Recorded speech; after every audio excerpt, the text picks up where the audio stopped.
Lensa kontak ini bisa untuk terapi, jadi dia untuk kelainan-kelainan kornea tertentu itu kita bisa menggunakan lensa kontak sebagai sarana terapi. Kalau teman-teman ingin memakai soft lens, itu satu harus jelas indikasinya ya.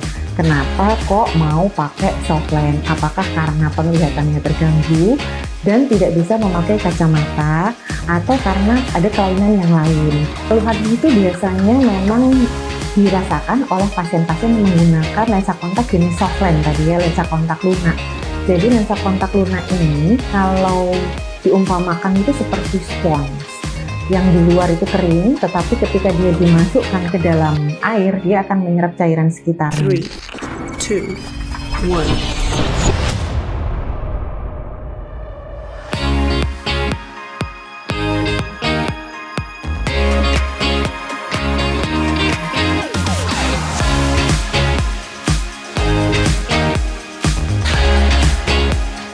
Gelombang suara kami akan meningkatkan kesehatanmu. Halo Sobat Sehat Sutomo, berjumpa lagi dalam acara podcast, kanal informasi dan edukasi Sutomo. Bersama saya, host pada hari ini, Dr. Intifada Spesialis Mata, yang akan menemani perbincangan yang seru dan bermanfaat. Hari ini, sudah hadir narasumber kita yang luar biasa. Beliau adalah Dr. Ria Sandi Deneska, Spesialis Mata Konsultan. Beliau merupakan Dokter Spesialis Mata Konsultan Refraksi dan Optimasi Visual dari RSUD Dr. Sutomo, Surabaya. Halo dokter, selamat datang dok. Apa kabar hari ini dok? Sehat-sehat ya dok ya? Alhamdulillah sehat. Hari ini kita akan membawakan topik yang dekat dengan banyak orang, terutama dengan anak muda, yaitu Pekan Kesehatan Lensa Kontak 2025 yang jatuh pada tanggal 18 sampai dengan 22 Agustus 2025.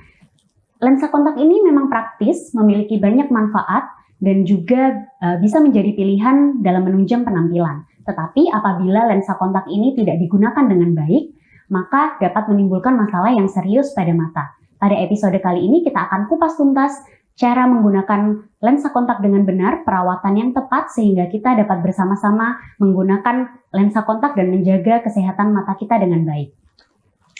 Jadi dok, untuk Pekan Kesehatan Lensa Kontak 2025 ini tema yang diusung itu apa ya dok ya? Sebenarnya tidak ada tema khusus tiap tahun itu, intinya setiap bulan Agustus minggu ketiga itu adalah Pekan Lensa Kontak sedunia. Jadi tiap tahun itu kita mengadakan pekan ini tujuannya adalah untuk meningkatkan awareness terhadap kesehatan penggunaan lensa kontak. Oke, nah apa boleh dijelaskan dok, apa itu lensa kontak dan bagaimana fungsinya? Jadi lensa kontak itu adalah lensa yang karena namanya kontak, jadi dia benar-benar kontak dengan permukaan bola mata yang bagian depan, yaitu kornea. Gitu. Fungsinya apa? Fungsinya ada macam-macam tujuan pemakaian lensa kontak. Yang utama adalah mengkoreksi penglihatan kita, sama seperti kacamata. Kemudian lensa kontak juga diindikasikan untuk kosmetik ya. Jadi mungkin pernah lihat yang warna-warni itu boleh-boleh saja sebenarnya asal digunakan dengan baik dan sesuai aturan. Kemudian fungsi yang lain adalah lensa kontak ini bisa untuk terapi. Jadi dia untuk kelainan-kelainan kornea tertentu itu kita bisa menggunakan lensa kontak sebagai sarana terapi, dan yang terakhir lensa kontak ini bisa sebagai alat prostetik, jadi pengganti pada kondisi kornea yang misalnya ada jaringan parut di kornea, maka lensa kontak ini bisa sebagai prostetik yang meningkatkan fungsinya. Jadi lensa kontak ini bisa menggantikan fungsi kacamata sepenuhnya ya dok? Betul. Dari segi penglihatan, bahkan lensa kontak ini sebenarnya lebih bagus kualitasnya dibanding dengan kacamata. Dia memiliki kelebihan ya, karena namanya kontak tadi, dia jadi kontak langsung dengan kornea, beda dengan kacamata. Kalau kacamata ini ada space ya, antara lensa kacamatanya dengan kornea. Dan itu hilang kalau kita menggunakan lensa kontak. Kemudian untuk kelainan refraksi yang tinggi, apakah minus tinggi, silinder, atau plus yang tinggi, itu jauh lebih bagus kualitas penglihatannya kalau menggunakan lensa kontak. Nah, untuk jenis-jenis lensa kontak ini sendiri, ada apa saja ya dok? Dan manfaatnya mungkin apa saja dok? Oke, jenisnya kalau dari bahannya, lensa kontak itu terbagi dua. Lensa kontak lunak atau yang kita kenal dengan soft lens, dan lensa kontak keras. Tapi lensa kontak keras yang konvensional ini sudah banyak ditinggalkan. Sekarang kita menggunakan lensa kontak yang kaku namanya, rigid gas permeable. Kapan kita pakai soft lens, kapan kita pakai RGP, itu tergantung dari kondisi refraksi kita, kondisi kornea kita, dan itu disesuaikan. Kondisi kenyamanan tiap-tiap pasien itu berbeda. Tetapi secara umum, kalau soft lens itu biasanya hanya bisa mengkoreksi kelainan silinder sampai dengan 1 atau 1,5. Kalau lebih dari itu, kita tidak bisa menggunakan soft lens. Biasanya kita sarankan untuk pakai yang RGP. Dari segi kelainan yang bisa dikoreksi, ada lensa kontak sferis biasa, sferis itu yang hanya minus atau plus, kemudian ada yang toric. Toric ini yang bisa mengkoreksi silinder. Biasanya kalau soft lens, jadi seperti soft lens, itu dibagi soft lens yang sferis yang biasa atau soft lens yang silinder. Kalau yang soft lens sferis biasa itu bisa mengkoreksi silinder sampai dengan 1,5, tetapi kalau lebih dari itu pilihannya adalah menggunakan soft lens toric atau menggunakan yang kaku tadi, RGP. Kemudian kalau dari lama pemakaiannya, itu ada soft lens yang harian, yang setiap hari harus dilepas. Ada juga yang extended wear, jadi yang bisa dipakai sampai 1 minggu atau bahkan lebih, tergantung dari jenis lensa kontaknya. Yang lain ada juga yang bahkan ada yang disposable, yang sekali pakai dibuang. Nah, sebenarnya banyak ya dok ya, berarti jenis-jenis dari lensa kontak. Nah, kalau misalnya Sehat Sutomo ini pengen pakai lensa kontak, itu cara memilih yang tepat bagaimana ya dok? Oke, disarankan sih kalau teman-teman ingin memakai soft lens, itu satu harus jelas indikasinya ya. Kenapa kok mau pakai soft lens? Apakah karena penglihatannya terganggu dan tidak bisa memakai kacamata, atau karena ada kelainan yang lain? Disarankan sih sebelum kita memakai soft lens, itu konsultasi dulu dengan dokter mata. Jadi datang, kalau kami di sini di Polimata Dr. Sutomo, kita bisa melakukan pemeriksaan pendahuluan. Jadi itu ditanyakan mulai dari keperluannya apa, aktivitas sehari-harinya apa, kemudian apakah ada pengalaman dengan tidak baik dengan kacamata atau pemakaian soft lens sebelumnya, ada riwayat alergi, macam-macam itu perlu ditanyakan. Kemudian ada pemeriksaan ini ya, tentu saja pemeriksaan refraksi, dilihat minusnya berapa, silindernya berapa, koreksinya berapa, kemudian juga pemeriksaan mata luar. Jadi dilihat apakah matanya ini baik-baik saja, karena kalau ada kelainan di bola mata itu mungkin tidak selalu bisa menggunakan lensa kontak. Selain itu yang harus dievaluasi adalah ini kualitas air mata. Gitu. Oke. Nah, ada batasan usia nggak dok kalau misalnya mau pakai lensa kontak? Nah, sebenarnya nggak ada batasan usia sih dokter Pada, jadi usia berapapun itu bisa menggunakan lensa kontak, bahkan mulai dari bayi. Pada bayi-bayi tertentu yang kemudian sudah menjalani operasi katarak kongenital ya, katarak bawaan, dioperasi, maka salah satu pilihannya adalah mengkoreksi dengan lensa kontak. Gitu. Jadi tidak ada batasan usia. Oke, jadi untuk segala usia sebenarnya bisa ya dok ya digunakan. Nah, ini mungkin salah satu keluhan dari pengguna lensa kontak, itu kan matanya biasanya cepat kering ya dok. Nah, bagaimana untuk kita agar tetap nyaman dengan menggunakan lensa kontak dok? Oke. Keluhan itu biasanya memang dirasakan oleh pasien-pasien yang menggunakan lensa kontak jenis soft lens tadi ya, lensa kontak lunak. Jadi lensa kontak lunak ini kalau diumpamakan itu seperti spons. Yang di luar itu kering, tetapi ketika dia dimasukkan ke dalam air, dia akan menyerap cairan sekitarnya. Nah, soft lens juga begitu, ketika dia di luar, dia kering saja, tetapi ketika dia direndam, dia akan menarik cairan sekitarnya. Nah, kalau dia dipasang di permukaan mata kita, maka dia akan menarik cairan sekitar, yaitu air mata. Ini yang menyebabkan pasien-pasien yang menggunakan lensa kontak agak lama ini akan merasakan matanya kering karena diserap oleh si soft lens ini.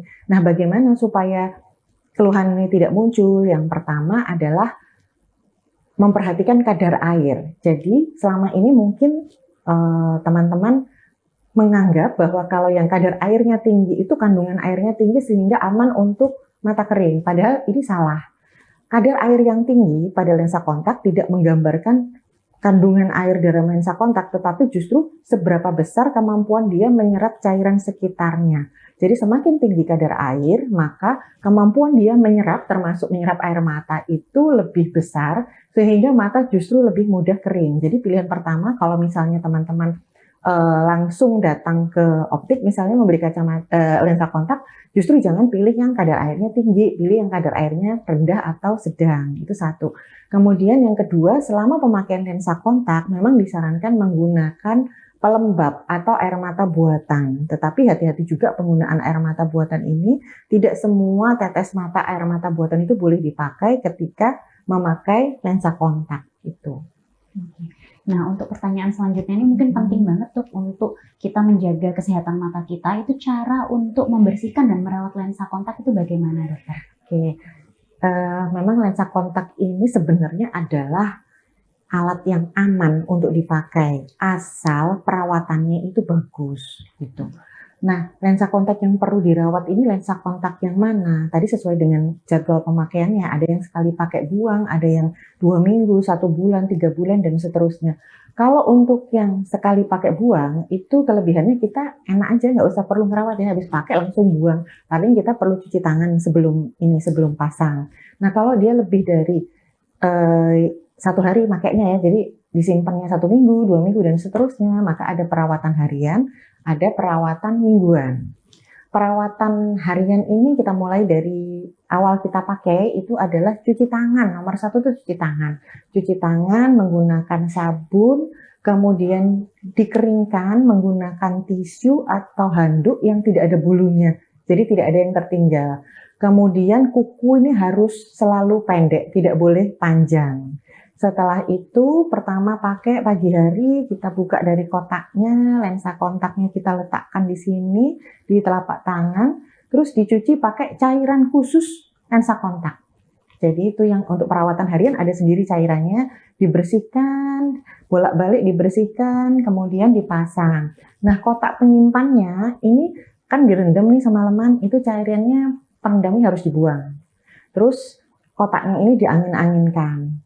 Nanti malam mau tidur atau pulang kerja mungkin teman-teman, itu kita cuci tangan, lensa kontaknya dilepas, dibersihkan dulu dengan cairan pembersihnya ini, terus disimpan di kotak yang tadi dikeringkan, direndam dengan air baru. Jadi cairannya ini harus diganti setiap hari, baik dipakai maupun tidak. Jadi ada orang-orang tertentu yang pakainya itu mungkin pada saat pesta saja atau saat jalan-jalan di Sabtu Minggu, tetap meskipun pakainya hari Sabtu, Senin sampai Jumat cairannya harus terus diganti.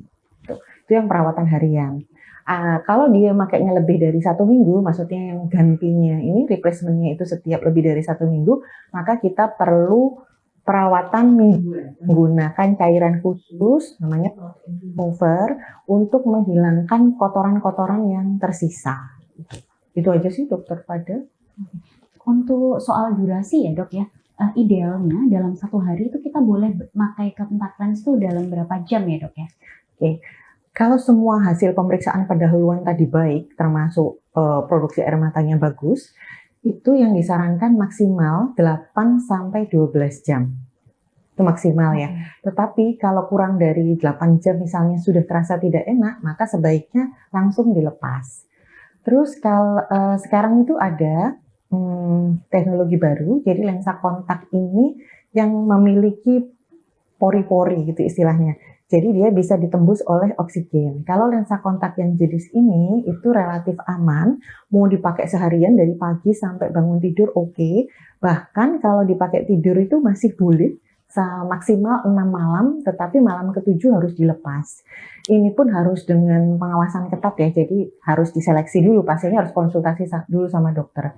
Itu idealnya, meskipun boleh dipakai tidur ya, idealnya itu tetap malam sebelum tidur itu harus dilepas. Gitu. Nah mungkin itu juga sering kejadian ya dok ya, kalau misalnya lupa melepas saat mau tidur. Nah itu efek sampingnya apa saja ya dok ya kalau misalnya lupa? Oke, efek sampingnya jadi gini, lensa kontak itu kan nempel langsung ke kornea mata. Sedangkan kornea ini adalah jaringan yang tidak memiliki pembuluh darah. Jadi kornea itu hanya mendapat oksigen dari udara bebas. Jadi dia untuk hidupnya sel kornea itu butuh oksigen dari udara bebas. Nah, kalau ini ketutup sama lensa kontak, maka praktis oksigen yang masuk ini terhalang.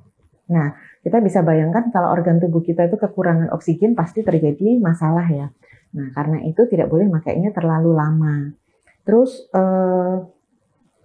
kecuali tadi ya ada lensa kontak khusus yang memiliki pori-pori, jadi dia bisa ditembus oksigen, itu makanya boleh dipakai lebih dari 8-12 jam.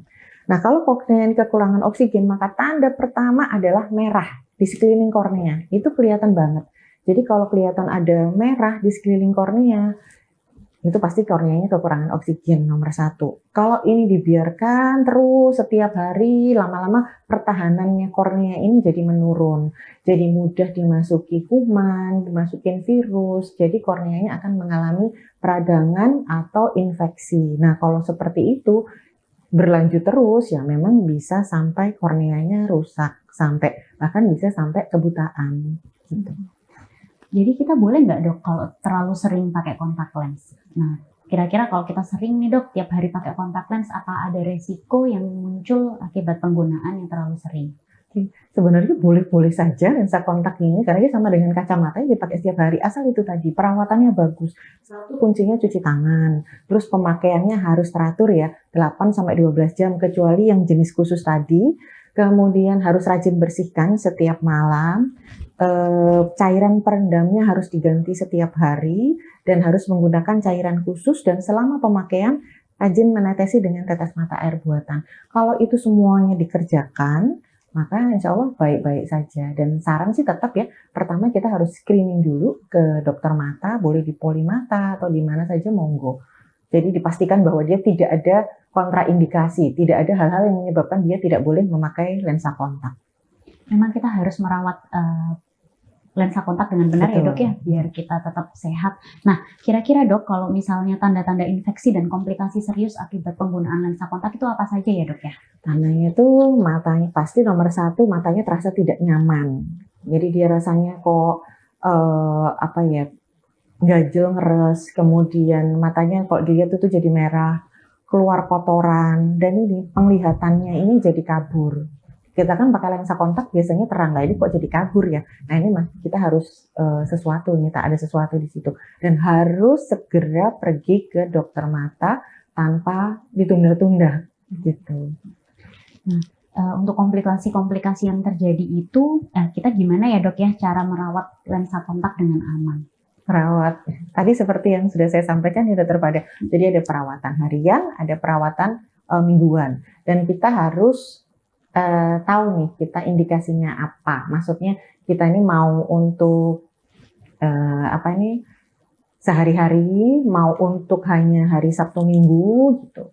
Terus tadi pemeriksaan saya lupa menyampaikan tadi, pemeriksaan pendahuluan yang biasa dikerjakan dokter mata itu adalah setiap orang itu memiliki ukuran kacamata minus plus silinder yang berbeda, juga kelengkungan korneanya. Jadi ada 3 parameter yang harus diketahui, yaitu nomor 1 base curve, kelengkungannya dari lensa kontak.